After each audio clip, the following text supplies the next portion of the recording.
Good evening. I'd like to call the meeting to order at 6:33. Any adjustments to the agenda? We have two, which would be 12.7, considerations of revisions to the 2016-2017 RSU 20 calendar. And the second would be 12.8, which would be consideration of approval for the halftime maintenance mechanic position.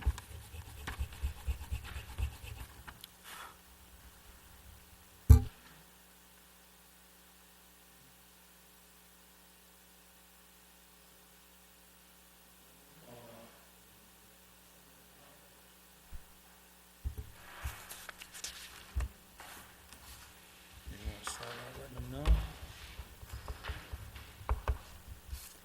I'll do that under recognitions. Motion to accept the agenda as adjusted? So moved. Second. Discussion? All those in favor? Thank you. Recognitions this evening, we have a couple. First, in case you haven't heard, would be hard to believe with today's society of the social media. The boys won 6-2 to claim the Eastern Maine title for the second year in a row. Southern Maine. Southern Maine, jeez, can't get used to that yet. Class D. Was, and, no, it's Southern. No, it's Southern, yeah, Southern. Southern. They play Saturday at 3 o'clock up at Mansfield Field up in Bangor, also known as the Stephen King Field. Be there. The rest is yours. Well, there's times when you have to say goodbye to friends, but more importantly, they're people that you've known for years, and you know that will be around for you more, because I consider this individual somebody I've known for a while. She's mentored me a few times. What I call mentoring, we'll leave it at that. But I'd like to read this. It says, we honor Sharon Logan on your retirement. 1972 to 2016. Over your career, you have been a valued teacher and one of the most respected special ed directors in the state of Maine. Both MSAD 56 and RSU 20 have been fortunate to have your compassion, wisdom, and knowledge available to the staff, students, and families in our district for so many years. Sharon, you will be missed, but we know you'll still be around. Come on up, please.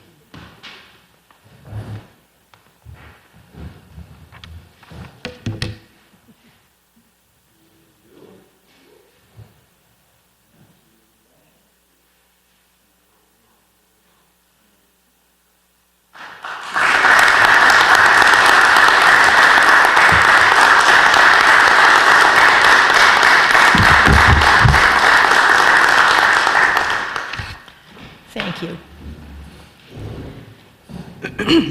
I am unable to just speak extemporaneously because I am fairly emotional about this. So I'm going to just read, and you may have already seen this because I don't know whether Chris gave it to you or not, but I'm just going to read briefly from the letter that I sent Chris. It is with very mixed emotions that I leave this district and this position. I have worked in some capacity in the MSA 56 and RSU 20 schools for all but 3 of the past 44 years. It has been an honor to serve the students and their families. I have worked with 3 generations of some families. It has been a pleasure to work with the various faculty and support staffs through the years, including 20 different superintendents. I will miss the collegiality, the community contacts, the opportunities, and the challenges the position has presented. This district has always had a reputation for excellence in special education, and I take some small measure of ownership for that. The current special services staff is a talented, compassionate, dedicated group of people who are ready to carry RSU 20 forward. They deserve your utmost respect for the important work that they do.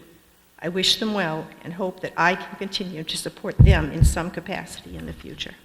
And I thank all of you for the work that you do. Thank you, Sharon. Thank you, Sharon.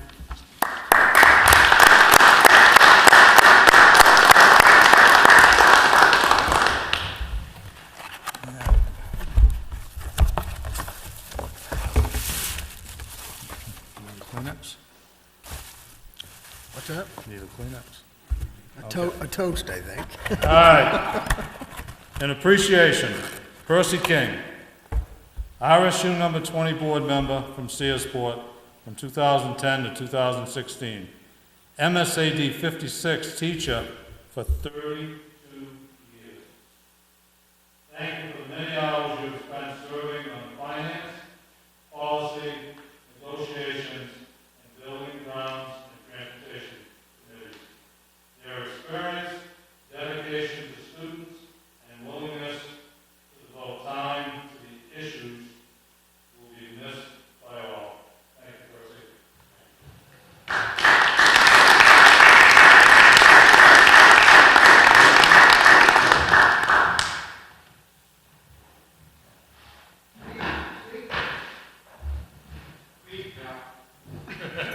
No, there's no speech. However, as I look around the room, I can see a few students I had. When I joined the new RSU 20 board, they were all former students.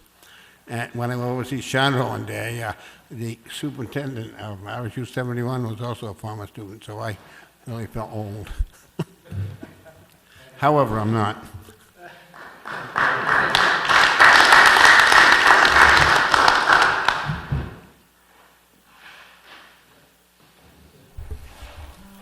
Moving on, consideration of minutes, 5.1, regular board meeting, May 10th, 2016.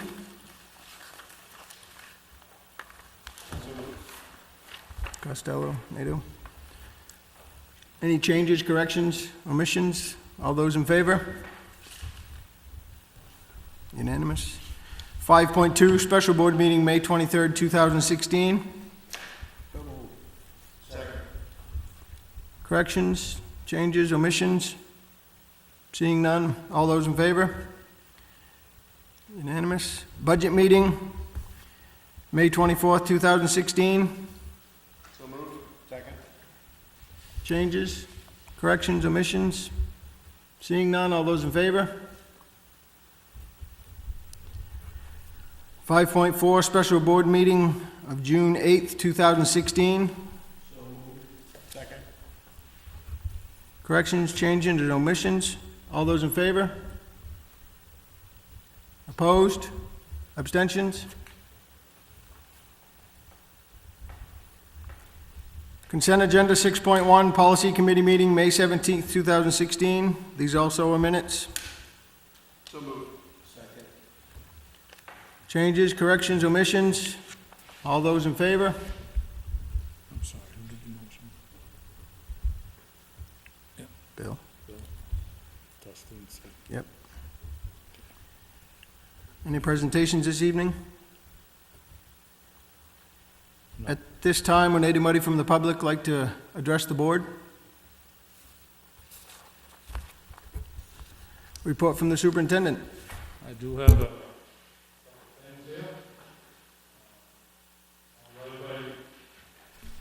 want to let everybody know that last night, the after-school program sponsored a community cookout, which had a great turnout, a lot of great food. I also was happy that our new principal, Mary Ann DeRaps, was present. I got to meet some community members as well as get a tour of our facility. Ms. DeRaps will also be back on Thursday, which is tomorrow, to meet with the middle and high school staffs and meet some of the kids that will be around the hallways before they leave for the summer. Also, very proud to say that the class of 2016 graduated this past Sunday. We had 34 members that received their diplomas before a packed gymnasium. Congratulations to the class of 2016. K through 11 will be wrapping up the school year tomorrow at 11:45, and we want to wish them a safe and happy summer vacation and let the parents know that their children will be coming home. So, and the summer for RSU 20 will be a busy one. Construction of the elementary roofing project will continue. Matter of fact, I think some supplies are already delivered today, or they'll be coming shortly. Planning for the pre-K programs movement in September of 2017 will be taking place this summer with some committee meetings. The curriculum and standards work on K through 12 will start to get underway. We have summer academies going on at all 3 schools, and we'll be interviewing for quite a few new staff as I read you some resignations and retirements. If I could read these to you. Dear Mr. Downing, please accept this letter as notice of my resignation from my position as the 8th grade math and the high school Algebra 1 teacher. I will complete the contracted school year and all duties that I'm assigned as scheduled for the 2015-16 school year.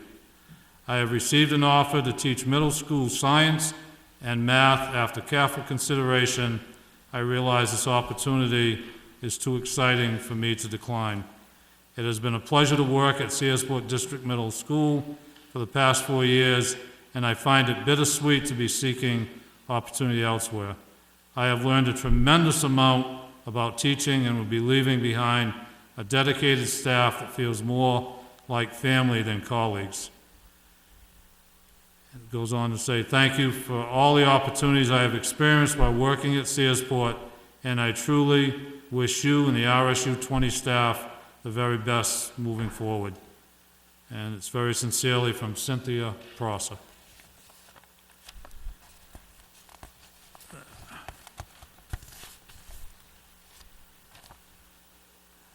Dear Mr. Downing, please accept this letter as formal notification that I am resigning from my position as high school mathematics teacher with RSU 20. Thank you so much for the opportunity you have provided me this past year. It has been a pleasure working for an administrator who cares for the people for this district as much as you. I appreciate the chances that have been given to me to be an advisor to the senior class as well as a robotics mentor. I have learned a lot in the importance of teaching, that decisions should be made for the good of the students. I will continue to embrace that for the rest of my career. From now until the end of June, I'll continue to be the best teacher I can be. I will also meet with the department and leave any material behind to help make next year a smooth transition. I wish the district nothing but the best, and I hope to remain in touch. Sincerely, Kyle Kavaja. Kyle is going back to school to be a pharmacist, which is what he started originally. Next, dear Sharon, I have chosen to retire with April 1st as the effective retirement date. Thank you so much for your help. Cordially, Kathleen Wormwood. And then the last, actually the last two, this one, I resigned my position as bus driver it was effective May 27, 2016. I am taking another position. That's from John Maddox. And then finally, this is the hard copy, but I wanted to inform you of my decision to retire from my position as the ELL teacher, effective at the end of this academic year. It's been a pleasure and a privilege to work with the staff and students of RSU 20.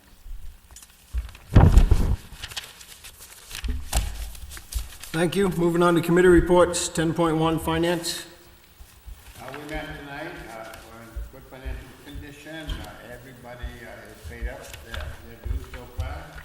We have approximately $898,000 or so today as a carryover balance, and the auditor was there, and we'll discuss that later on in the agenda. Policy Committee. We have a lot of policies that we'll be bringing forward to you tonight. That's our report. Personnel Committee. Same, we did meet, and the superintendent will be bringing a few recommendations before the board. Well, this will be the last time since you're leaving, Percy. Old business?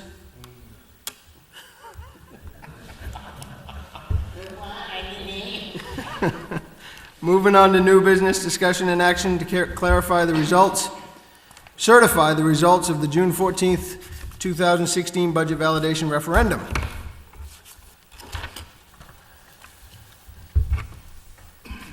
The computation and declaration of votes dated June 14th, 2016, and attached hereto be approved. Further voted that the computation and declaration of votes be entered upon the records of Regional School Unit Number 20. Further voted that a certified copy of computation and declaration of votes be sent to each municipal clerk within the regional school unit, and that was in the form of a motion. So moved. Second. Any discussion? Anybody like to see the numbers? We didn't read them today. You like them read? Go ahead. On question 1, which was the 2016-2017 budget, Town of Searsport in the affirmative 99, in the negative 26. Town of Stockton Springs in the affirmative 131, in the negative 77, for a total affirmative of 230, negative 103. The school board hereby declares that said question has passed. The second question was on the continuation of the budget validation referendum. Town of Searsport, 81 in the affirmative, negative 42. Town of Stockton Springs, 143 affirmative, 56 negative. Total, 224 affirmative, 98 negative. The school board hereby declares that said question has passed. All those in favor of approving those numbers? Unanimous, thank you. Discussion and possible action, presentation of the RSU 20 2014-15 audit. Craig Costello.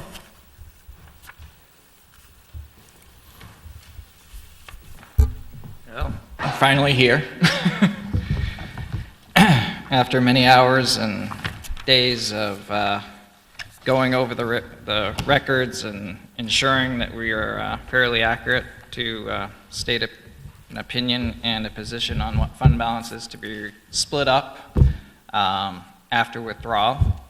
And so I'm here to present the audit to RSU 20 as well as present I would say the figures that will be then split up amongst the entities after withdrawal.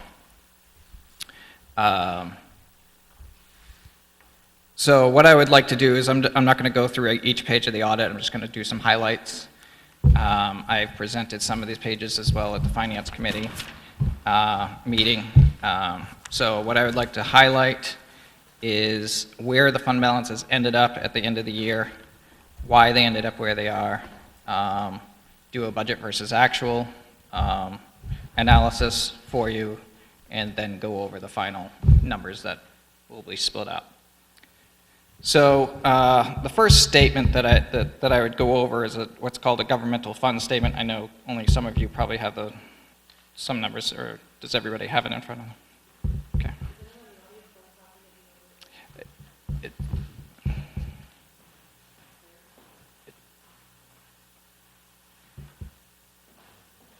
just hasn't been approved for release, Deanna. It hasn't been approved for release yet. So So what does that mean?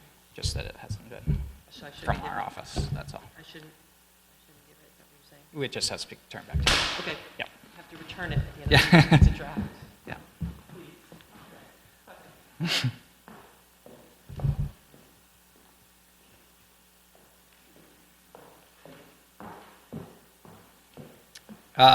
Page 15 of the audit.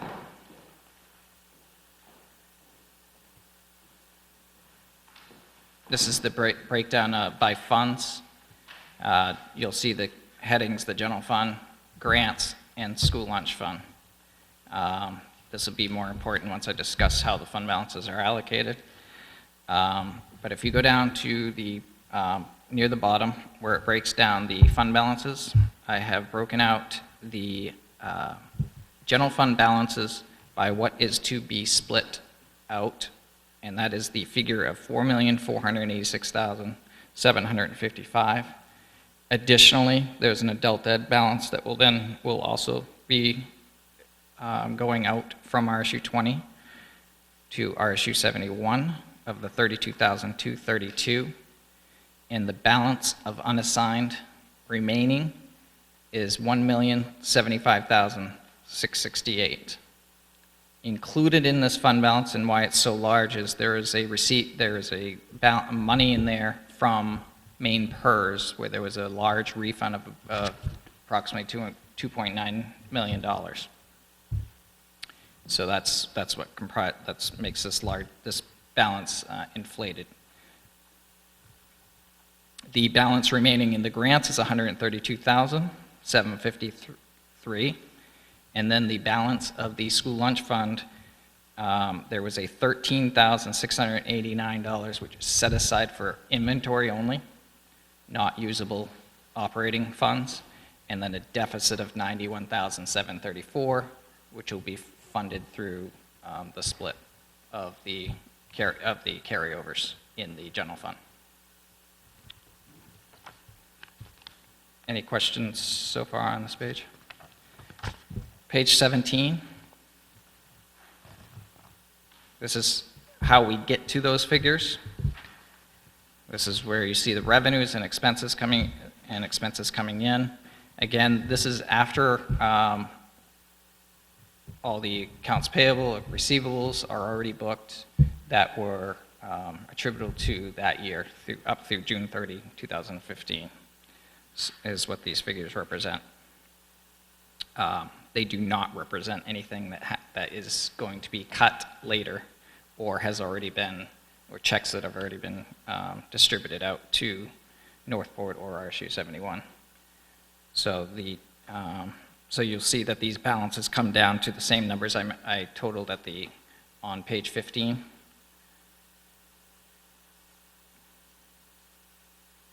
And then you'll see down under the other finance and sources is an other item of the $2,983,000 of the main PERS, which has already been split.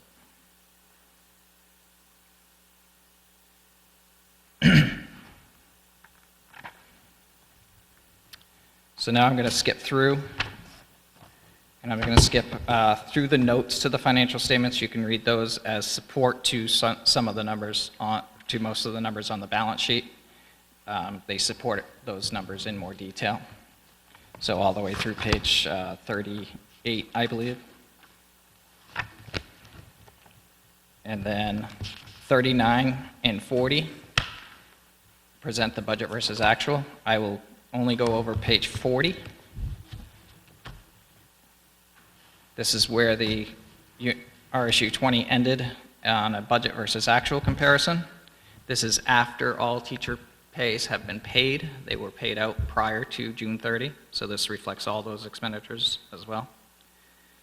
The RSU 20 originally budgeted $34,987,883 of revenues. The unit took in $35,101,974. That left a positive variance of $114,091. The original expenditure budget was $35,592,143. The actual expenditures were $33,445,976. This leaves a positive variance of $2,146,167. So after this is, what this comes down to is a positive net change to fund balance of $1,655,998 to be added back in to the fund balance. You originally budgeted to take out $844,000. So instead you're adding back in $1.6 million. And then with the addition of the $2.9 million from the main PERS and the transfers out, you come down to a net change in fund balance of $4,398,405. So there again, this fund balance again comes down to that same $5,594,655.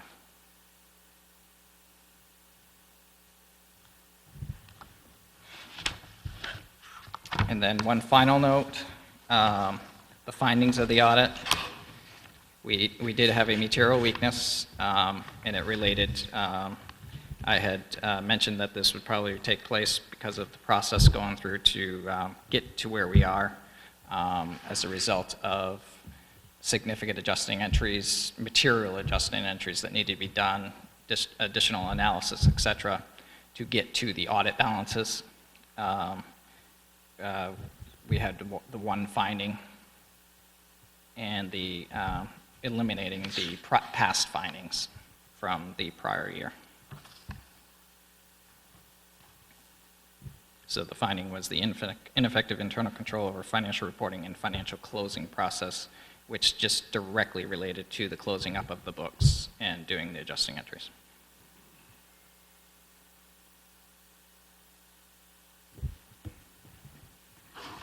Any questions on or want further analysis of anything else on there?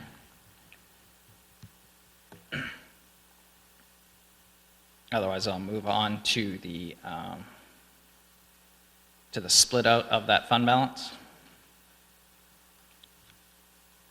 So there was a sheet that was provided that is the amounts that are determined after the withdrawal date. And I say that because not all of this is as of June 30, 2015. Some of these numbers take place after year end because they did not relate to anything that could be recorded in that year. However, the totals that come out of the audit are reflected separately, one for adult ed and a total of $5,562,423, which is the unassigned, and then the restricted balance that I pointed out on page 15. Across from that are the splits based upon percentages, as well as the allocation of the main PERS, which was done on a separate percentage. So from the top section after other items after year end, which is the funding of the food service deficit, the main PERS, some other bills afterwards, the RSU 20 is left with the $1,047,671 to carry into the 15-16 year. And RSU 71 will be split is $1,609,000 and Northport $298,265. In addition to this, the special revenue fund, that was the $132,753. Of this balance is many different grants and contributions, some of which are one units only. Ones are specific to RSU 71, some are specific to RSU 20, and some are shared as well. So that is broken out by the shared, the RSU 71 only, and the RSU 20 only. And there's a subschedule that I don't believe I don't have it here, but yes, but as far as we have a more detailed that breaks it down, that we've all gone over among a few people. So that leaves another $50,205 of grants and contributions for RSU 20, $75,035 for RSU 71, and $7,513 for Northport. Additionally is the trust funds. Those are the scholarship funds, mostly, of $192,807. RSU 20 is left with $126,929 of those, which make up the Curtis and Merrithew scholarship funds. And RSU 71 is left with the remaining $65,878. So in total, the balance remaining to RSU 20 is $1,224,805.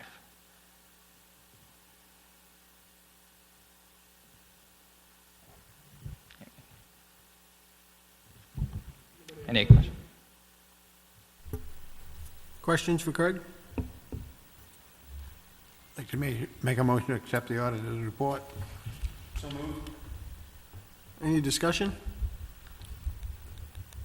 All those in favor? Unanimous? Thank you. Thank you. Craig, thank you for Thank you. probably tedious hours of work, as well Yeah. as Chandra. Thank you. Deanna. And Deanna.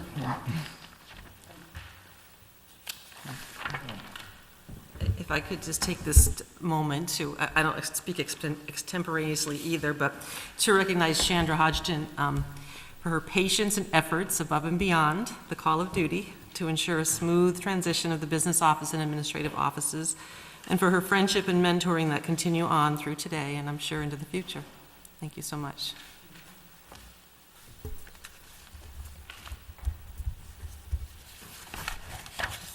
Moving on to 12.3, consideration approval of central office support staff agreement. We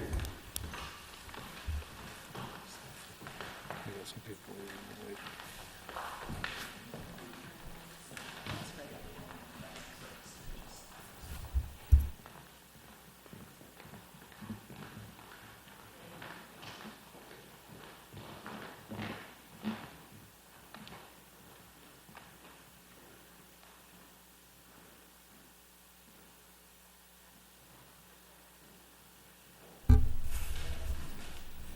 It's all yours, Coach. All set? Yeah. Okay. We went over this in the Personnel Committee, and just so folks know that the 2016-17 is to be negotiated with the superintendent based upon our budget, which was just approved last night. The changes that I want to draw your attention to, or potential changes, is actually on page 2, underneath the health insurance, is that labor negotiations are still going on, which could change that. So we wanted to make sure that that was noted. And the other change would be on page 4. Well, actually, page 3 is the workman's compensation that we made sure that was added to the contract, along with the change under number 9, which we took out, that you can see the line through it. That will be the superintendent's responsibility to do that.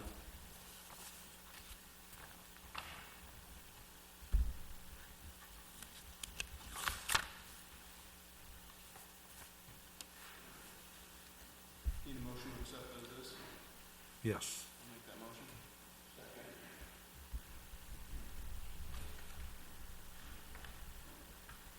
Any questions, discussion?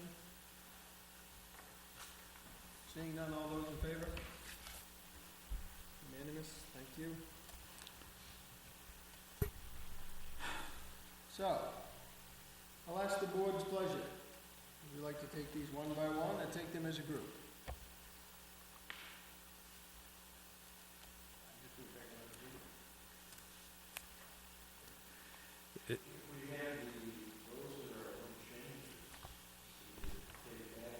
Right, yeah, I would recommend that too. Those which are being amended, we should probably review those as a beginning group.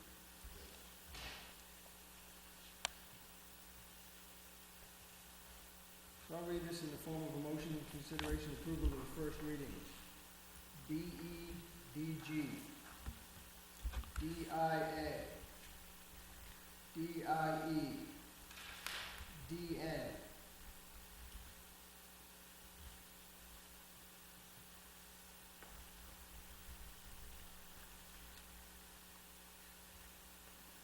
That was in the form of the motion.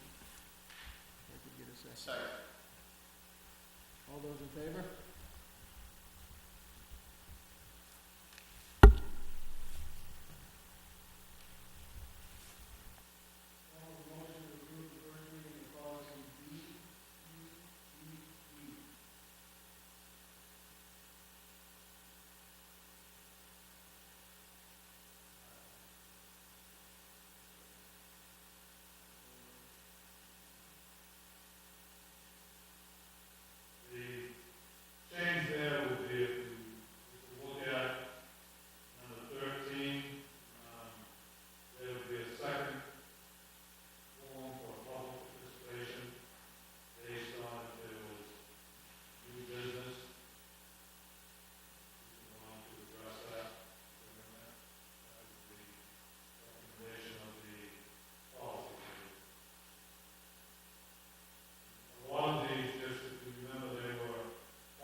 and ridicule by doing it after we've already conducted business. This has been discussed before at other boards.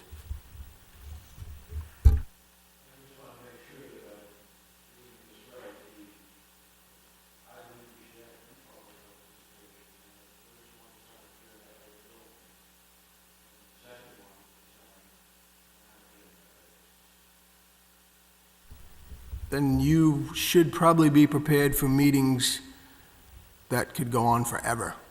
If you do not limit your public participation to what you're discussing, and you open up for any discussion, somebody could come up here and want to talk about the baseball field for an hour and a half.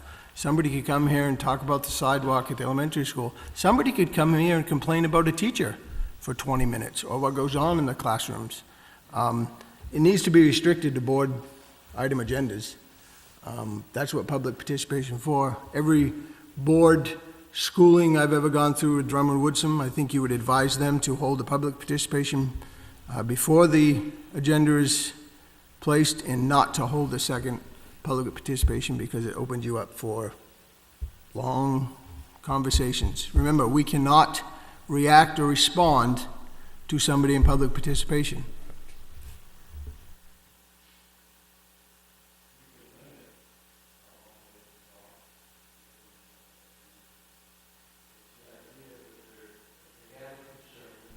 That's one way they can present it at a meeting. And we can jot that down, and it's something that we need to address, not at the meeting, but if we need to address it, we can. I've attended more board meetings than I'd like to think about. And we've never had a rarely, if ever, and I can't think of any, where we've had situations where things got out of hand. But it gives the people an opportunity, if they have a question or concern, they want to say something, it gives them that opportunity to do so. If they're inappropriate, you gavel and you ask them to leave. I've never seen a situation where it's been like that. But this is Maine, I don't know. I have seen board meetings that have carried on. I can tell you, when you sit here at a frustrated or angry parent or a member of the public, and you tell them they have 2 minutes, and you time them and tell them time's up, it's not pretty. We did it in the old RSU 20. There's a reason why the public participation was put at the beginning of the meeting and not another one at the end, is because of that very situation. I just feel uncomfortable opening up Pandora's box at the end of a meeting on any topic that they so desire to talk about.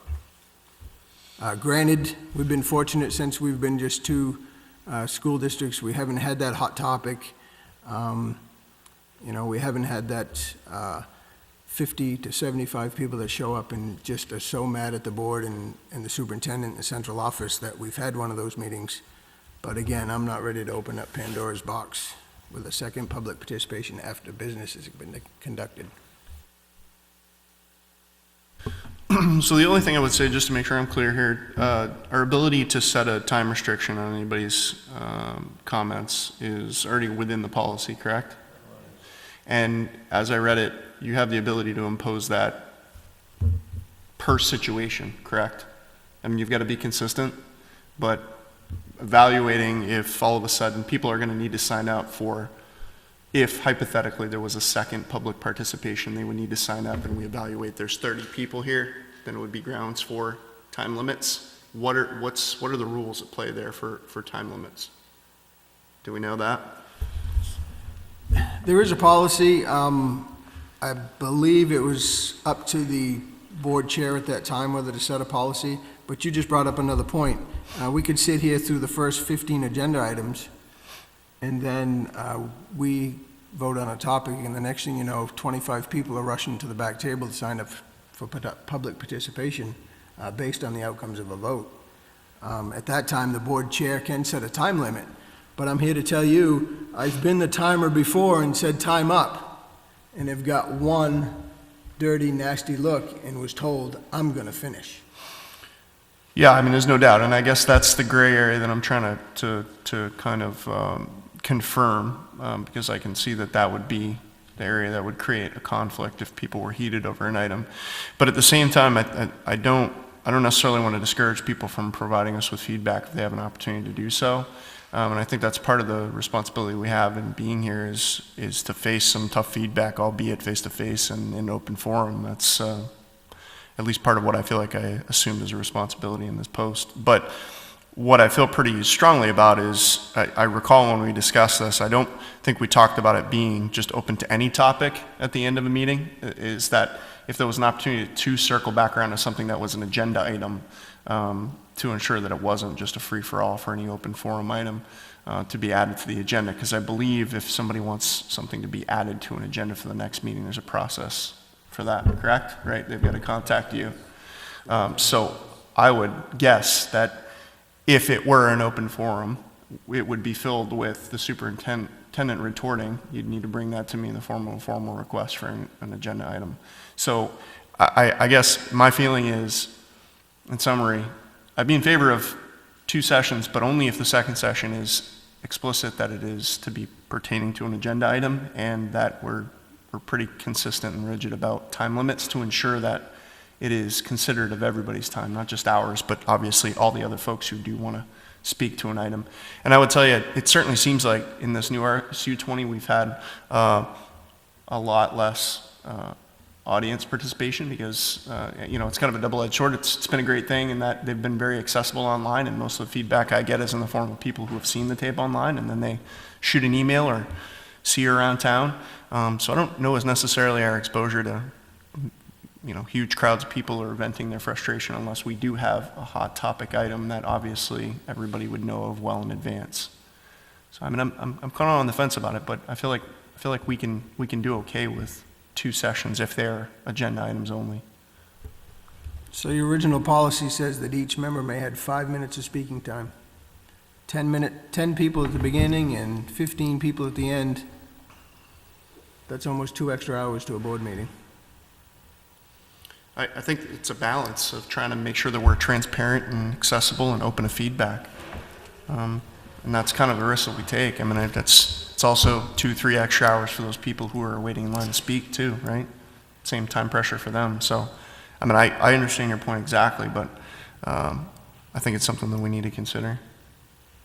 I like the idea of the public participation at the beginning on topics on the agenda, because that, before we've taken any action, because that gives the people an opportunity, if they haven't had a chance before, they have it now, to express their thoughts and feelings on a specific topic. At the end of the meeting,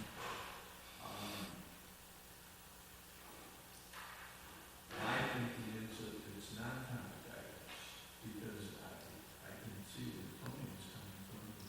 They didn't like the way we voted on something, and now they're gonna let us know in more uncertain terms. Second participation is for non-topic items, so they can give us a heads up on what they're thinking about, and that gives us an opportunity to reflect on that and maybe do something, once again, not at the meeting, but we have the information, we could look at it and see if it warrants us taking some action in the future. Sure. But I will say this, because I don't have the experience that some of you have had, and it's not been a good experience.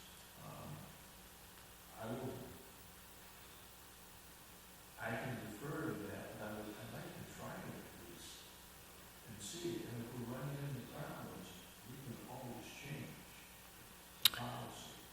Yeah, I guess the only concern I would have with it being an open forum is just that it would be that, all of which would be unexpected, nothing we can respond to, and we'd be functioning as nothing more than a blank sounding board with no opportunity to respond.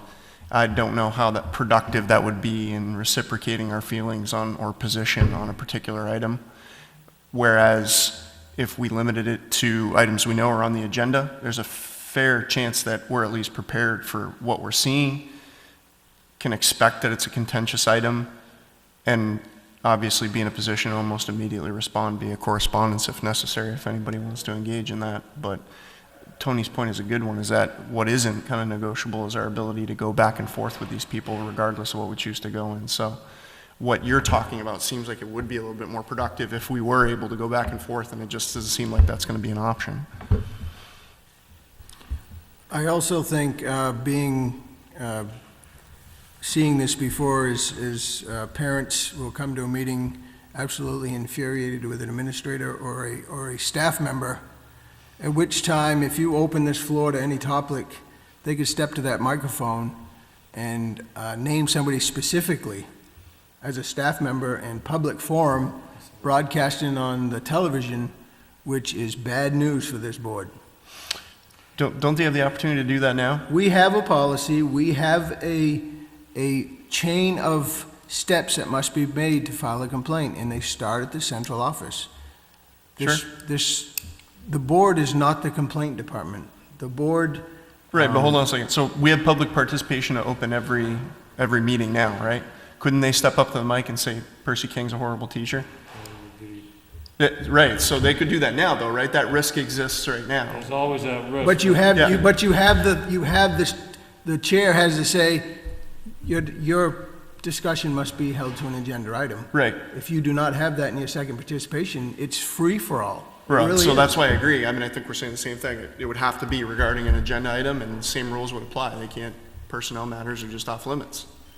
Right? So, I mean, it seems like what we're also identifying with that is that each time we have a meeting and we open the floor up to public participation, it probably should come with a disclosure that no personnel items can be discussed, right? It's already in the policy already. Yeah, If you look at the policy, it clearly indicates that personal attacks yep. by anyone addressing the board are unacceptable. Right, so given that that's in the policy now and we're at risk of that now, isn't that something we probably should be disclosing just as a reminder each meeting now? Regardless of whether or not we decide to change this particular policy, feels like that's an opportunity that we should disclose the kind of ground rules for public participation. Go ahead. What I was going to say is, if you maintain the current policy that you have, they can only discuss items that are on the agenda during that public participation. If at that time, an individual brings up anything that's in violation of board policy, that person end the conversation. Reading that policy before every board meeting and that's also opening yourself up to problems. And I told both gentlemen when we met that I was not in support of the second participation. Okay, with or without agenda items? Just Not no, at all. not at all. Okay. Because I've been around and I've seen, but I think if you continue to allow them to have public participation at the beginning, and it's on the agenda, you prevent those attacks on individuals. And usually when the attacks come, it will be based upon Action. 80% of the time, it's not going to be teachers, it's going to be coaches. And things of that nature. That's what I've been. Well, and there is an opportunity on policy BEDH for somebody during a board meeting, they come up with something they have a question about on the page, and in order for the board to fairly not otherwise on the agenda must submit a request in writing to the superintendent at least 7 days, business days in advance of a scheduled meeting. So they have an opportunity to submit something in writing for the next board meeting. So it isn't like they're left out in the dark. They do have an opportunity.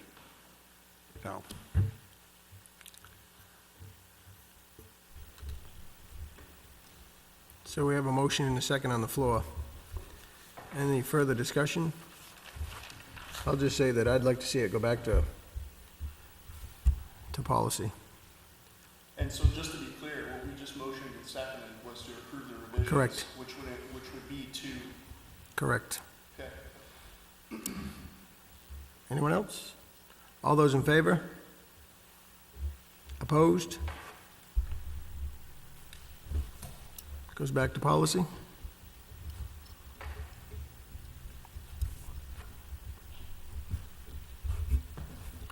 Moving on to the next revised, BEDH, public comment. I thought we just did that. Oh, no, we did, I'm sorry. Well, that was the, didn't we? That would That was the be agenda if- format. Right, so Right, which has to follow by the new policy, BDH, public comment, participation at board meetings. the motion of. So we did not allow the new agenda to come forward. That's what the first vote was, actually. Correct. And now the second vote is whether to accept the new policy on public comment, Correct. which Which is. we all thought we was voting on. No. No, it's The agenda, you discussed it. Right. You sent it back to policy to talk about having that there. BEDH Is the would actual add, policy. is the actual public comment participation, and that added number 7, which is the second scheduled public participation, is specifically reserved for comments or concerns on any topic, which is what Mr. Cosmano had brought up during discussion. So does anybody wish to make a motion? Are we making a motion on BEDH? Yes, whether to accept. I make a motion, we accept BEDH, omitting E7. Send it back to policy. You should really send it back to policy. Fine? You really should just send it back to policy if you want to change Okay, things. well, send it back to policy then. So there's a motion. Is there a second on the floor? Second, yeah. More discussion? So just to clarify that P7 that you want to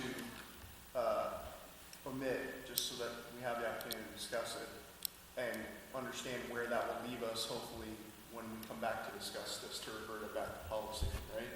Is that we don't want to have second public participation that is open to any item, okay? But clarifying what you mentioned earlier, referencing BDH, there's an opportunity for that first initial public participation to be submitted for public comment, but they need to do it in advance, correct? Can I give clarity? Yeah. Not changing that part. Okay. The clarity is that the agenda format has been sent back to Correct. policy. Correct. What you're doing with 12.4.3 is if you, the motion to send that back to policy, is you would be addressing that and then Section. looking at the policy. Okay. Correct. Any more discussion? Vote. Right, you just, We're sending that one. No, it's going back to policy. And this would go back to policy as well. That's what the motion is. So vote affirmative would send it back to policy so we can get it worked out. so your motion was to send it back to policy? Correct. We never had a second. Yes, You was a that's second? All right. All those in favor of sending it back to policy?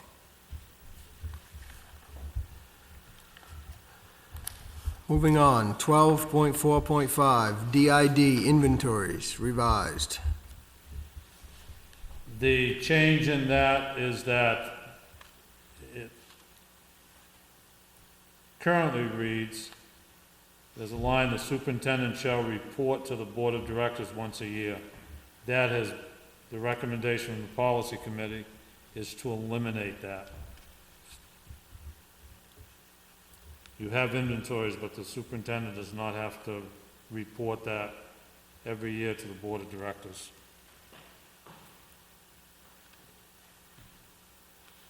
So motion to approve.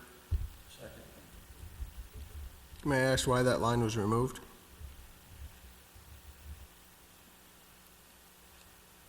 From the policy committee? Do you want an inventory every year? That was the question we talked about. That's a report that could be So you're talking every little pen, paper, correct. pencil, and thing like that? Okay, I'll read the policy to you. okay. Inventory of property and equipment shall be taken on an annual basis. The inventory system shall serve both the functions of control and conservation. Responsibility for this shall be with the superintendent, to whom principals and supervisors shall be accountable for the maintenance of proper inventories in their schools. And then the superintendent shall report to the board of directors once a year. The recommendation is, that is being done by the superintendent's central office. Does that report have to come every year? I mean, it's on file, and that's the recommendation, is to take that reporting out every year to the board of directors. Does it indicate in what format the report needs to be, according to Does policy? not. It doesn't make that clarification? No. Would it be, because what I wonder is whether or not that's intended to be business control for auditing of assets, and whether or not we leave ourselves exposed to no business control for that. The auditor makes sure that we follow the requirements for an inventory, so I don't know that it needs to be reported to the board. It's sort of encompassed in the audit. Okay. Um, I mean, if that's the case, then it's not leaving us exposed there for any, It's not, as long as that's not one of the required reports. Exactly.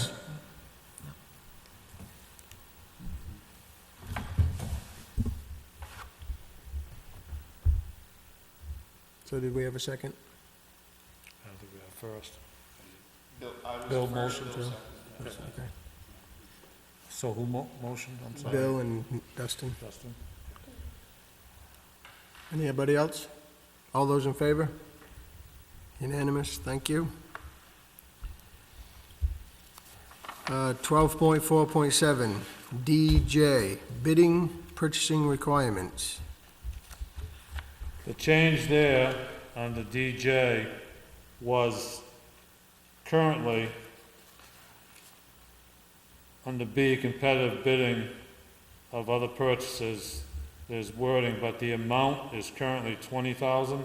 The recommendation of the policy committee is to bring that to $10,000. So any bids of $10,000 or more would then go out for the bidding process. Motion? Discussion? I believe that returns it to the original policy of the former MSAD 56 total. All those in favor? Thank you. Moving on, 12.4.9, EBCB, emergency evacuation drill. Bear with me.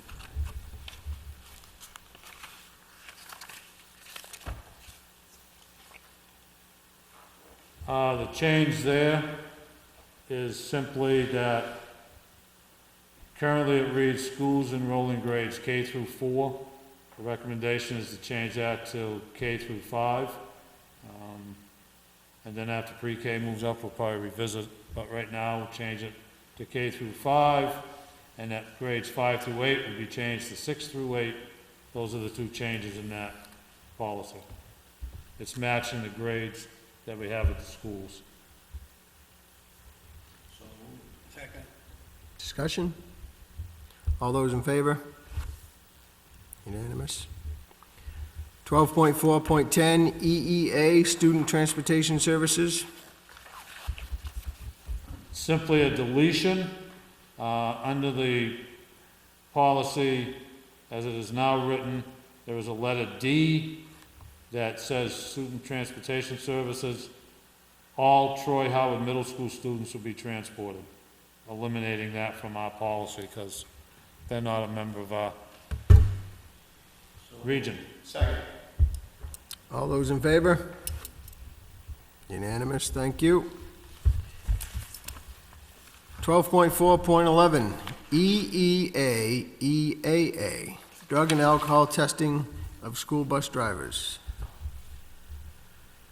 There, it currently says, in addition to other employees who drive vehicles to transport 16 or more passengers, including the driver. The recommendation is to change that to, in addition to any other employees who drive RSU 20 vehicles to transport students.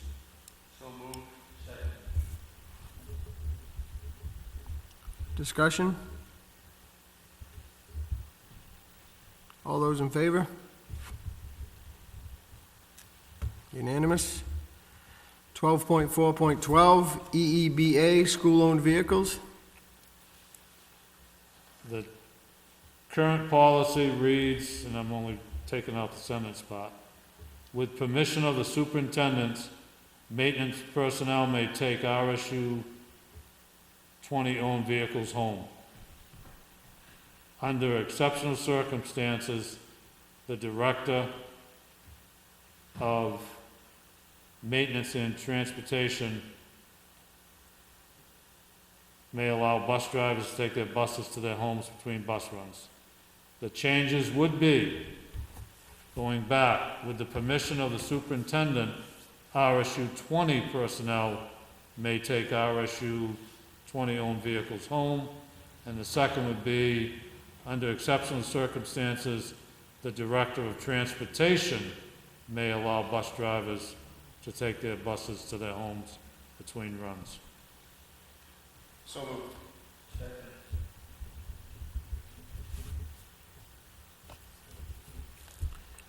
So I guess my question would be, besides bus drivers, which I obviously understand, fuel economy, having a bus driver who lives 8 or 9 miles away and his run ends close to home, he or she, it only makes financial sense.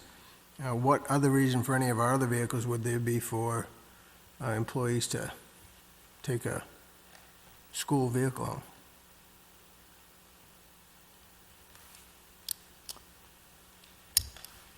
I'm sort of looking over there. I would think none, and have the same concerns, given proximity to the bus garage from just about everywhere. I mean, the only one that we've ever talked about that being a concern was when it involved Frankfurt runs, which is not an issue anymore. So in my mind, there shouldn't be any reason why those vehicles aren't all parked at the bus garage. I guess to answer that from the superintendent viewpoint is, by eliminating that, if there becomes that circumstance that we may need an RSU 20 personnel to take an RSU owned vehicle home, we do have a van now that potentially could be used if somebody needs to, let's say, go to an early, I'm gonna say golf, which we don't have, cross country. That way you're giving the superintendent the option of allowing that to happen. So it's really more about highlighting that this is only done with superintendent approval or director of transportation in the matter of buses, Correct. and you want to be able to have that for flexibility. Correct. I would agree with that. And then that last sentence, the continues to be only in exceptional circumstances, and not to be a daily occurrence. Right. Correct. Have any problem with the superintendent or the director of transportation making those decisions? Agreed. Yes. My only lingering concern is that may be also an opportunity for somebody to have a form that says this has been approved. I guess, yeah, the request form, because we all know in the snowy months, you know, you're down here plowing until 1, 2 o'clock in the morning. Correct. Well, I might as well take the vehicle home, and then you're plowing your dooryard, and you're plowing the neighbor's dooryard, because, hey, I took the vehicle home. Correct. Which is all an added expense. Running a vehicle every day as your personal vehicle, when it's a school vehicle, wear and tear on a vehicle, cost of gas to the district, while everybody else drives to school and pays their own gas and drives to work. This is true. I mean, for that reason, I'd like to see a request form for that too, just so that we have proper accounting of where our vehicles are and when, and who's responsible for them and why. Just to reinforce that it is permission granted by you or by the transportation director. So that being said, would we need to send that one back to policy to make that revision? Correct. Who made the motion on that one? And would they like to change the motion and send it back to policy? Justin Nettle made the motion and Percy King Okay, second. so I would like to make the change to my motion to send that one back to policy for revisions. Okay, Actually, I don't think you have to vote on sending them back. You can just request to send them back, and there's no vote required. okay. Moving on, Hearing it correctly, what we're looking for is a form Correct. to fill out Yep, a request form. request form. Pretty reasonable. IA, instructional goals and objectives. The change there is, again, one more of getting the policy up to date. Second paragraph said RSU 20 high school graduates must demonstrate a proficiency in Common Core of knowledge, and goes on for other things. The recommendation is to change that to Searsport District High School graduates.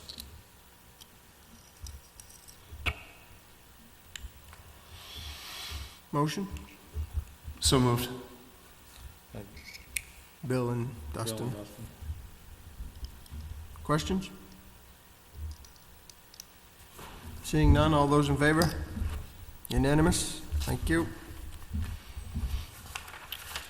Oh, I guess I missed one of the no changes. IHDB 12.414, Adult Education Program Authorization. There's no changes. Motion to approve the first reading? Second. All those in favor? Thank you. 12.4.5, IKF, Graduation Requirements, revised. What that is, the current graduation policy still has, we're taking Belfast out of that, obviously, and just have it for Searsport District High School. And the other change, where it says RSU 20 high school, is specifically to put in Searsport District High School.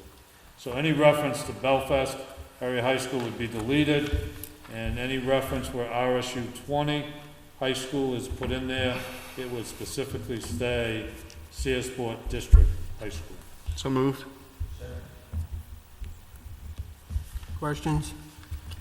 All those in favor? Thank you. KF, Community Use of School Facilities.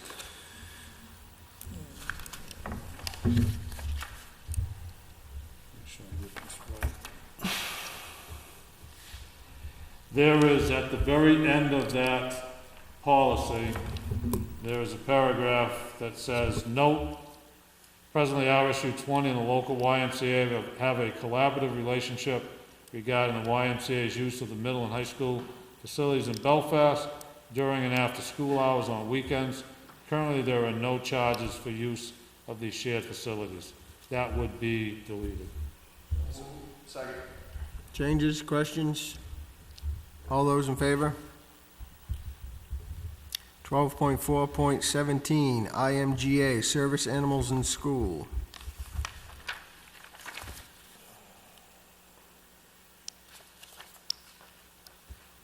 I see something right on the first page. You do? Yeah, it's a highlighted, Oh, a dog.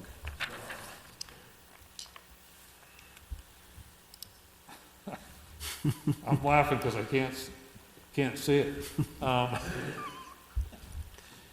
It was under service animal is defined in Maine law as follows, and that is specifically that a dog, so dog is put in there. So moved. Questions? You sure it's dog? I can read it, it's dog. You can't see it, but you're sure It's dog. All those in favor? Moving on, 12.4.18, JLCD, Administration of Medicines to Students.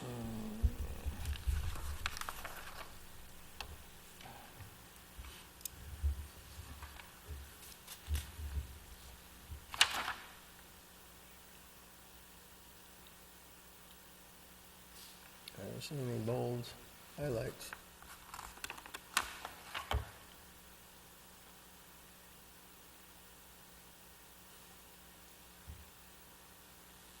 I didn't see anything changed on there.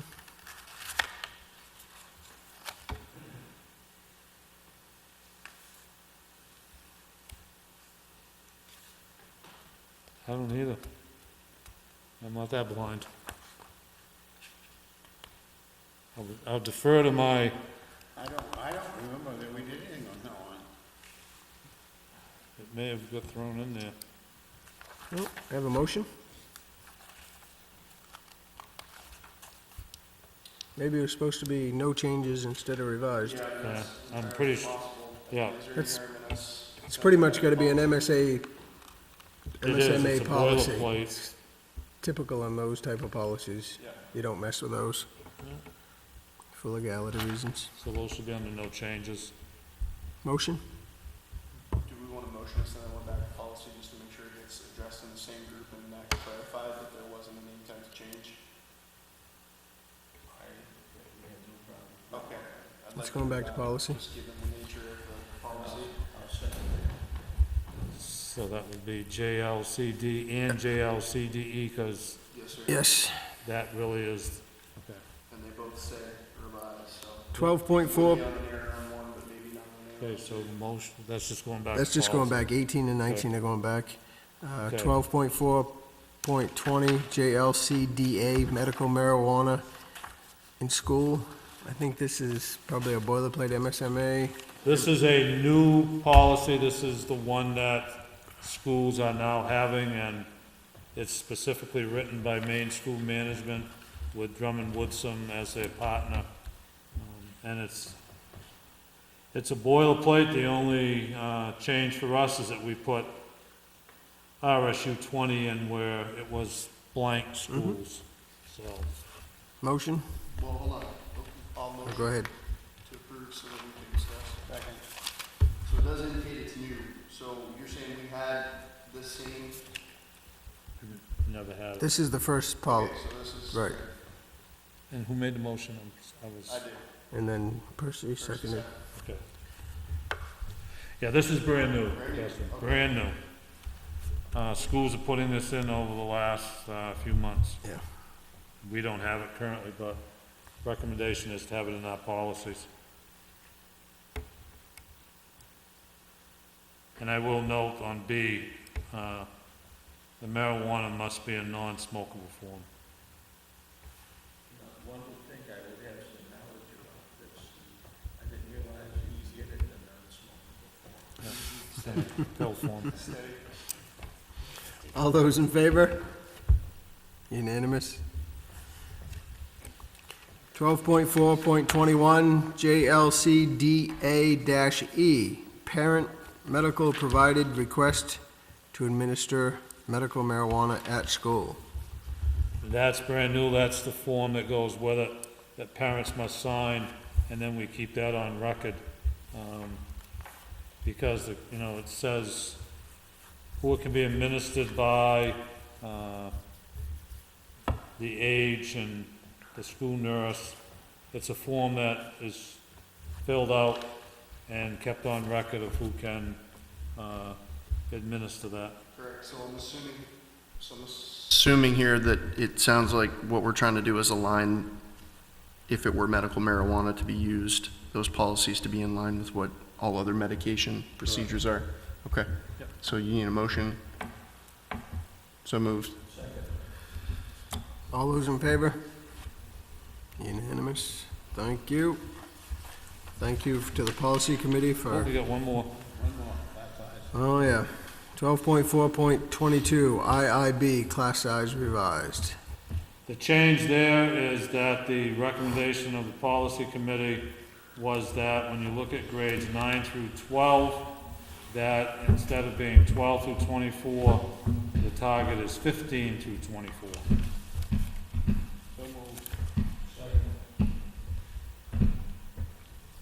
My only question there would be with seeing a graduating class of 34 students, is a minimum class size of 15 really obtainable? with a class size of 32, 33, 34 kids? It means that half the class would have to be in each block, half the class would all have to be into the same schedule. And I'll speak, and I'm not trying to take the words out of the mouth. However, there's some protection down there. The superintendent may vary the minimum and maximum number for any given class. So there's protection to allow that to happen. And the goal was to try to bump that up from minimum 12, see how, move it up towards 15. So 13, 14, which is what a lot of our classes run. It's sort of upping the bottom part. No, you're not going to get up to that in the majority of the classes. Simply because, I'll give you a prime example, is the number of kids that we have going to the tech center. Our numbers are increasing while high schools are decreasing.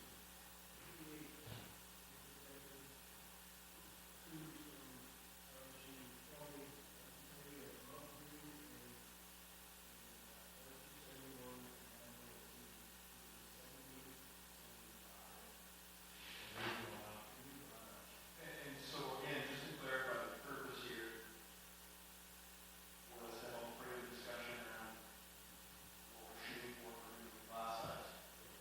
But another distinction being provided within this policy is to allow it to be superintendent's discretion, so whether or not that policy is, That has always been there, that is not. okay, so that's not a revision, that is your decision at the end of the day.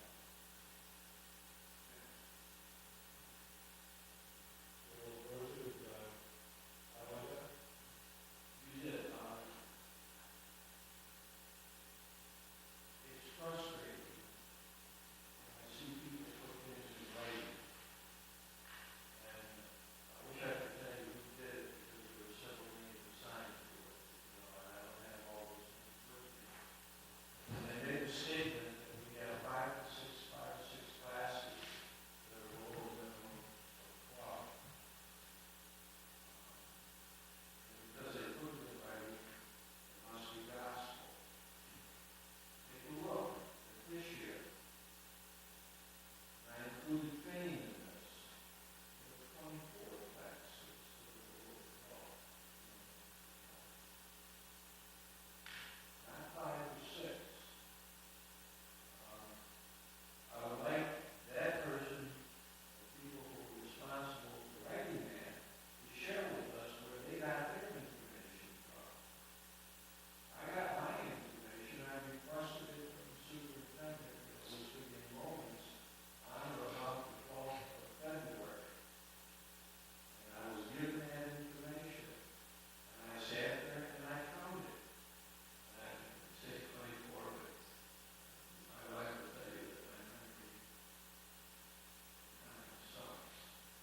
So that's all I'm saying, we have not 5 or 6 classes. And I believe that went out the letter to the end, I believe, if I remember it correctly. And people looking at that are reading 5 or 6, what's the problem?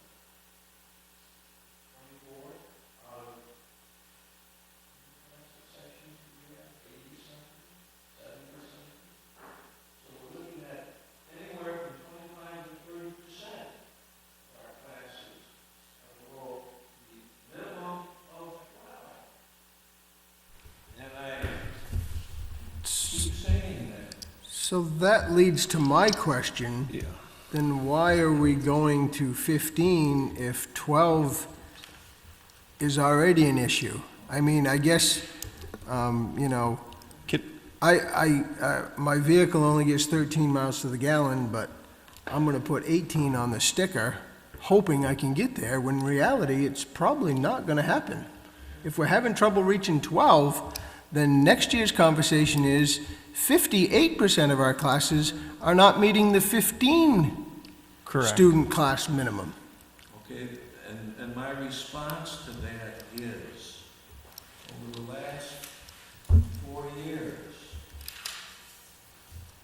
RSU 20 budget went up over $484,000. You add it up over the last 4 years. And what I've been saying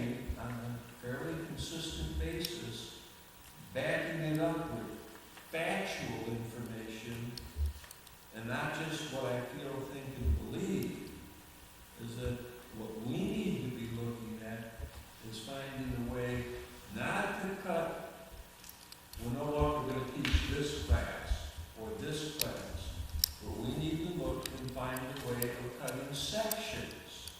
And when we cut sections, then it's going to reduce the number of teachers that we need, and that's cutting costs. I will say it, and I will continue to say it. We cannot afford these increases that we've had over the last 4 years.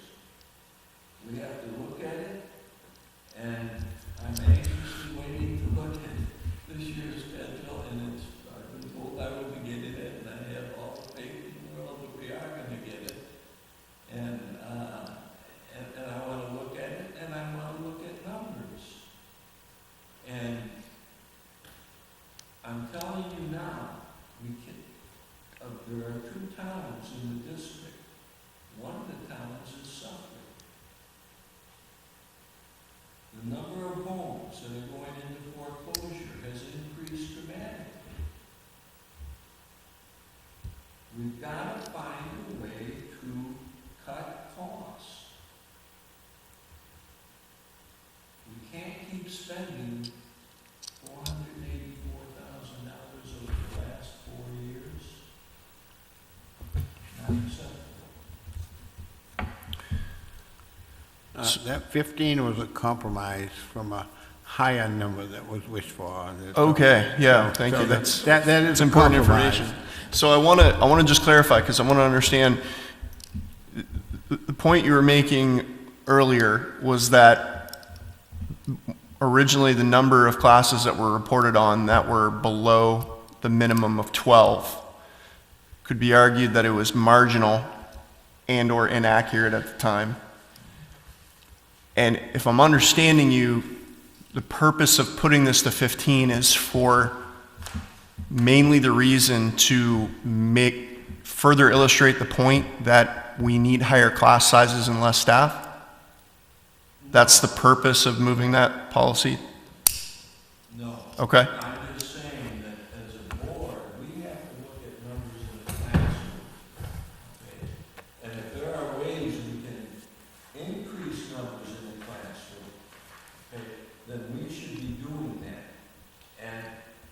And I will continue to go on record saying that we've had a new superintendent principal who's been here 1 year. Okay? I didn't expect a whole lot of changes going into this next school year, because just getting accustomed to what's going on here. The fact, and I, one talking about cutting costs, I am 100% in favor of hiring a principal, and I support that. Okay. That's spending more money, but I want that principal then to take over that role of looking at class sizes and things like that.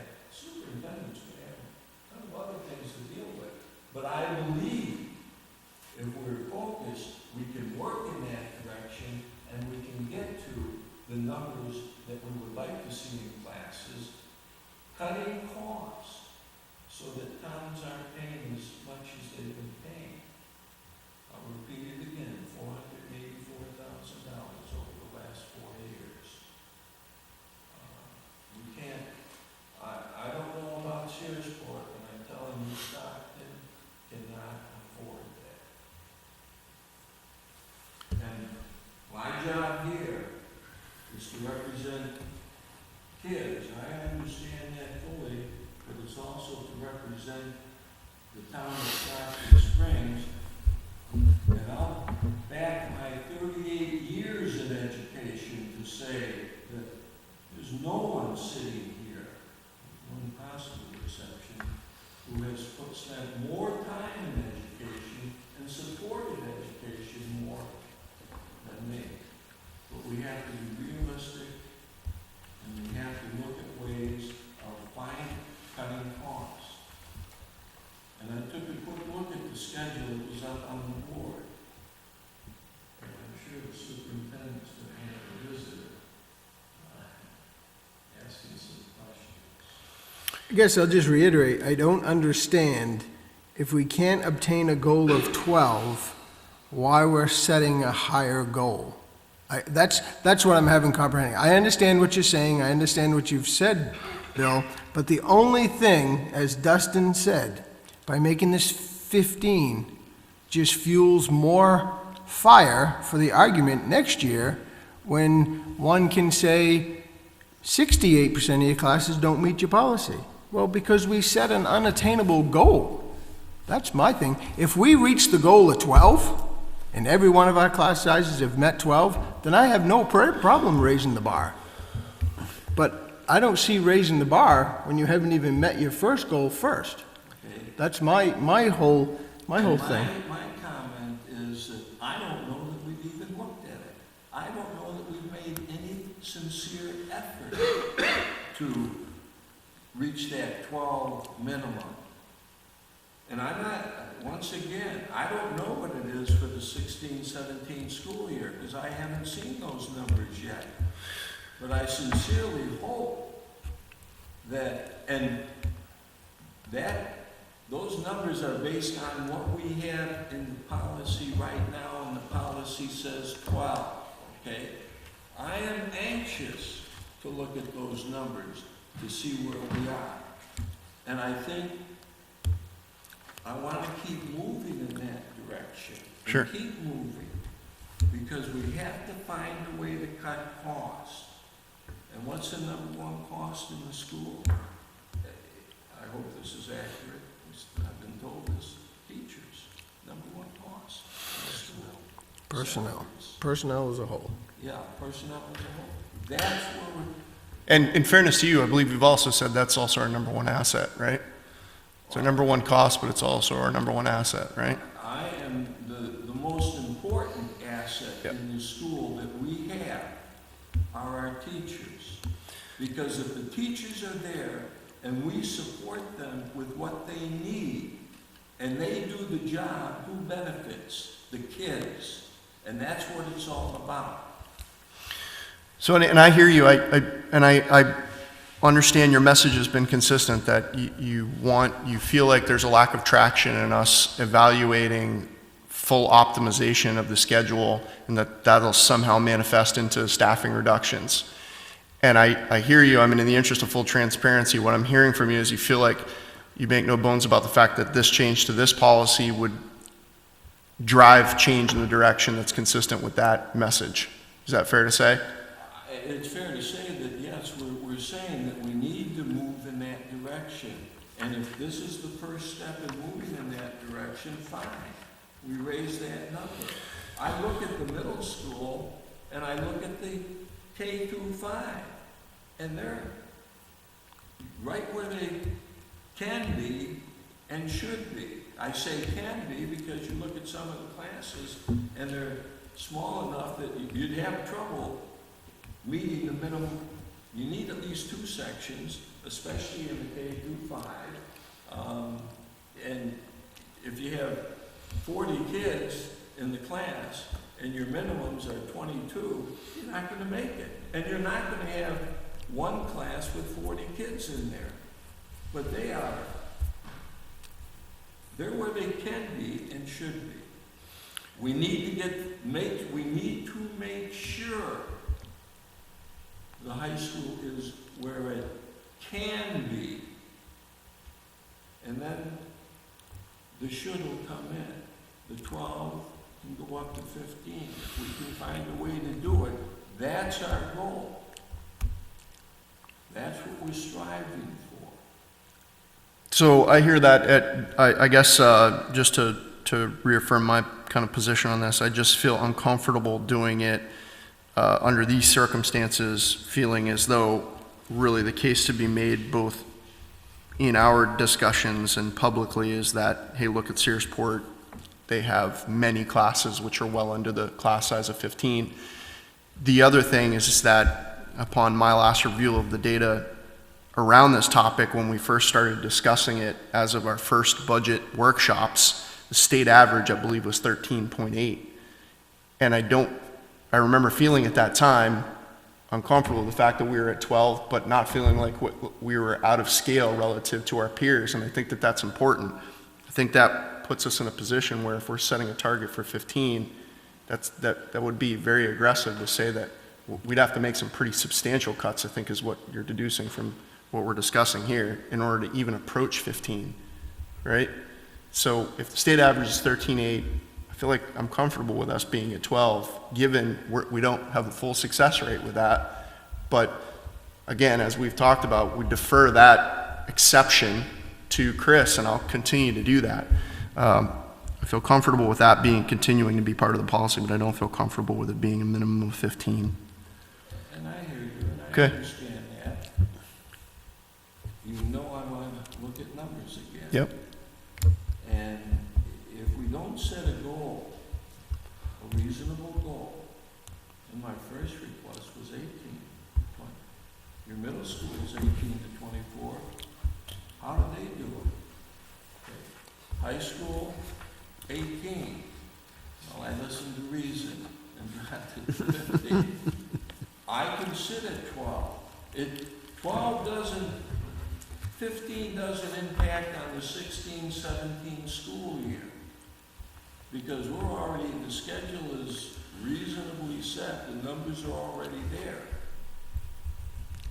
But if we don't strive for something better, we're never gonna get there. So we have a motion, we have a second. We do. All those in favor of accepting the new class size as revised? All in favor? Opposed? That, I believe, is a weighted vote, which motion fails, I believe. It would. The Searsport carries. And then that means that this has to go back back. also to the Back to policy. Back to policy. policy committee. I will say that the initial request was for 18 to 24. You're rejecting 15 to 24. It's conceivable you will get back at 18 to 24, which our ban will probably be rejected again. But I think that if we look in a proper direction, going to 15 is a direction that looks to increase enrollment in classes. And I think a longer, harder look is being placed this year for the current school year as to how class sizes are generated and what's on there. So, I mean, it can go back and Bill and I will work on it, and I have no idea what we're gonna come up with. And I don't think Bill does either, but my discussion's over. But I certainly would love to hear from the person who wrote 5 to 6 classes that don't meet the minimum requirement. I'd love to have a discussion with that person to see where they're coming from. Moving on. Whoops, sorry, Bill. Sorry. Moving on to 12.5, consideration approval of following employment recommendations by the superintendent of schools.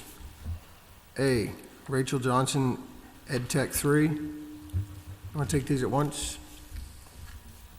We'll do these separately. That's in the form of a motion. Can I have a second? Second. All those in favor? B, Christopher Gardner, Ed Tech 3. In form of a motion. So moved. Second.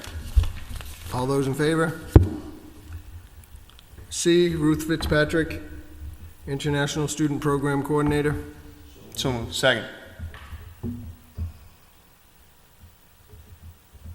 I just have one question about that program before we approve a director. Do we have student or students? We do have a student coming from China.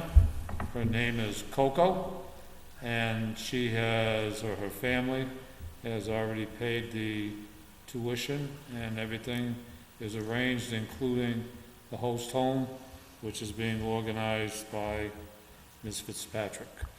May I ask what that tuition rate this year was? 30? Yeah, I want to say 31. I can't remember exactly. thousand. Yeah. Which then pays, you know, the host home and pays the agency that percentage that brings them over, and then the remainder is in a separate account at RSU 20. I guess just going back on history, I guess my question would be, if we look at our draft that we set up, I was on that committee for tuition. It was agreed upon last year to reduce that tuition for 1 year, which was approved by the board as good faith for setting up this program. And also the person, Fox International, agreed to take a cut in their percentage. And I'm wondering this year, again, why we're discounting from our regular agreement, because I believe there is state statute that says the minimum you must charge based on the numbers you provided to the state. And did Fox International again take a decrease in their share of the pie? I guess that's my questions around this. So it feels like the ask is that we get an update as to kind of the state of this program Why we while ga- we're why we talking gave about ano- it. Why we gave another discount when we already filed all of our paper. Right. This was our tuition rate, this is what it was gonna be. I would agree with you. I had those same questions. But in terms of what is necessary to keep it moving forward, if we have an intended student, we do all agree that we need a designated person for that, given what we know about what now is federally required in order to keep up to date with paperwork and the necessity of that. So I don't know that means that we shouldn't approve this person, but I agree with you that it would be nice to get an update on that, some confirmation of what the tuition agreement was, because there was a lot of back and forth about cuts to be made for exceptions in good faith, and I'd like to get an update on that as well. Can I also ask, and not knowing the complete history, what the board's expectation is of revenues beyond expenses?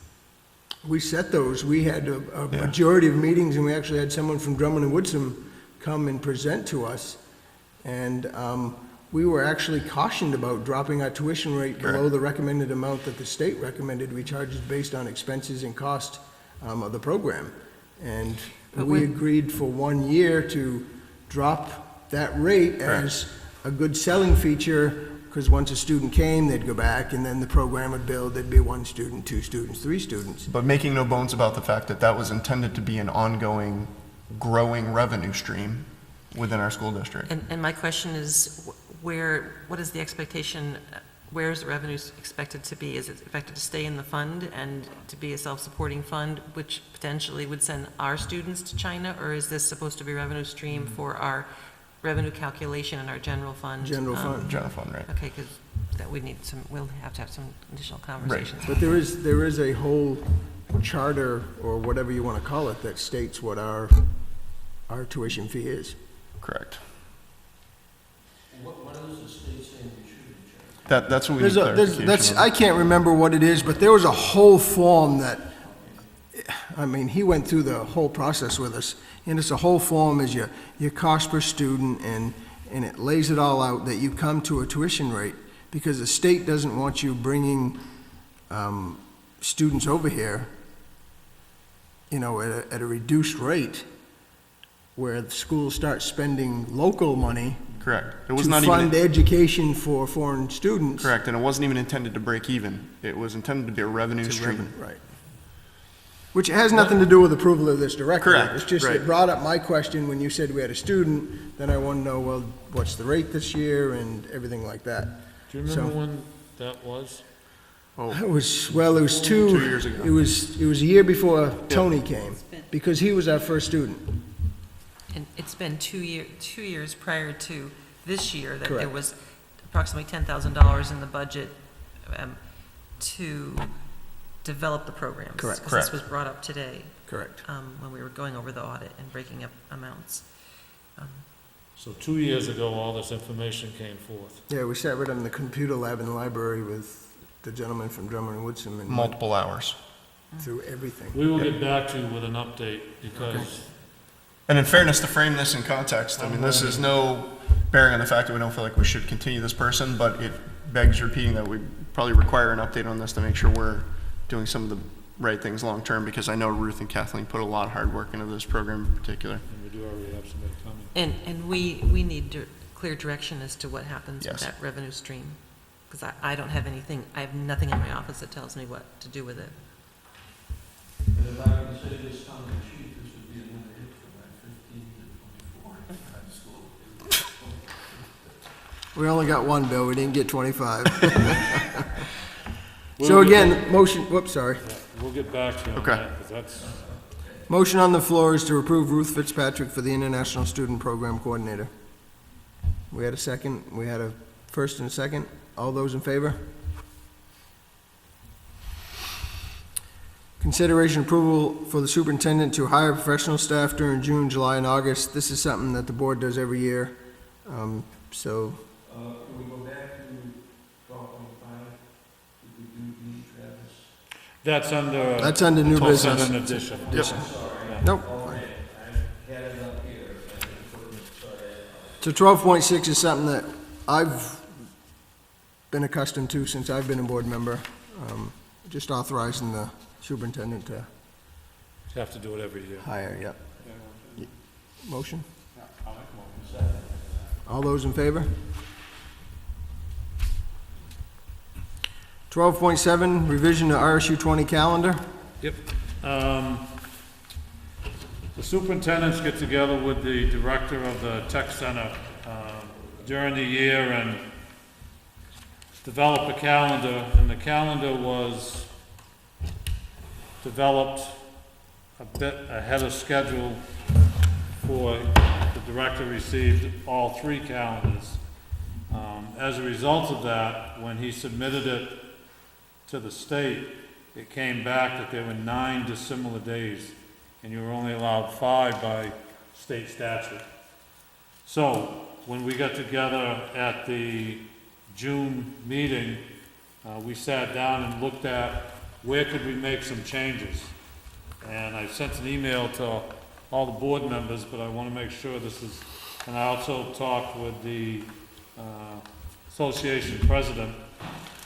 I looked at the RSU 20 calendar, and on February 17th, we have an early release day. And by switching that to an in-service day, we would be in compliance with the state because the other districts, the other districts are out on an in-service day that day. So we've already got the kids here for half a day. We would be out for the full day on an in-service, so therefore it wouldn't be a dissimilar student day with the other districts. The other date was March 16th, which is a parent-teacher conference in the evening for the middle school, high school. The elementary school meets during the week at night. So instead of that being a in-service day, we would switch that to an early release day, which would match up with the 2 districts. So those 2 changes immediately brought it down to 7 dissimilar days, and then both RSU 3 and RSU 71 changed another date that matched up to our schedule, which brought us to 5. And the state has said that as long as we have those 5, that they are okay with our schedule. We're based on a regional schedule, districts are. Okay. So it's changing an early release day in February to an all-day in-service day of professional development, and taking an in-service day in March and making that an early release day, so it's flip-flopping. And we need a motion then to discuss, don't we? So moved. Second. Discussion. So, just to clarify, that one in February, that's the one that we usually tack on that Friday before the long weekend anyways, right? It's So all before we're really, February vacation. so all we're really saying is they gotta see school out for that remaining week, The- and then February vacation, right? Right, the kids are out on the Friday the 17th, the teachers are in on a professional day. Okay, yep, And then the one in March, it was going to be an in-service day, now the kids will come in for an early release day. The staff will be here that afternoon, part of the early release, and then the middle school, high school will be here at night for the parent-teacher conference. And then Friday is a parent-teacher conference and in-service day in the morning for the elementary. So really, the only pressure on that situation is that it kind of means that all the parent-teacher conferences would have to be in the afternoon anyways, right? Whereas you would usually have a full day to schedule parent-teacher conferences, you'll have half a day. Well, the elementary does it during the beginning of the week, right? Yeah. We'll set them up throughout the week and a half stretch at nights at school. So no major conflict there. Okay. Oh, Larry and I went over it as well. Any more discussion? All those in favor? And I assume the change will be posted on the RSU 20 It'll be website? posted on the website, and we'll put out a new calendar. 12.8, I can't quite remember what you said, that was a transfer of, That is a transfer of Travis McAvoy to the halftime bus mechanic and halftime maintenance. And, you know, we'll probably be more mechanic than it will maintenance, but we'll have that. The other advantage of Travis is he is a spare bus driver. And it's my recommendation to transfer Travis McAvoy into that position. motion? Second. As always, there's no discussion about personnel. All those in favor? Unanimous. Thank you. Date, time, location, the next board meeting? July 12th to Tuesday, back to Tuesday at 5 p.m. for Finance Committee, 6 p.m. Personnel, 6:30 board meeting at Searsport Union Hall. And Again, a reminder, there'll be no meeting on June 28th. Superintendent will be on vacation. Superintendent, BG&T meeting next Tuesday at 6. Buildings and grounds next Tuesday at 6. Yep. The technical center meeting has been moved from this Thursday to next Thursday. It's not mine anyways, but it has.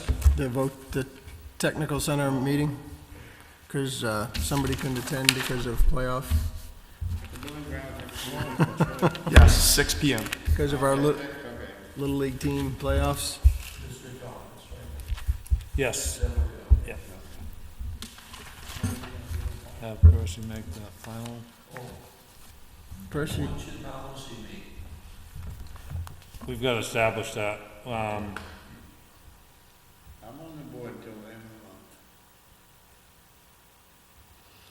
Want to set a date next week?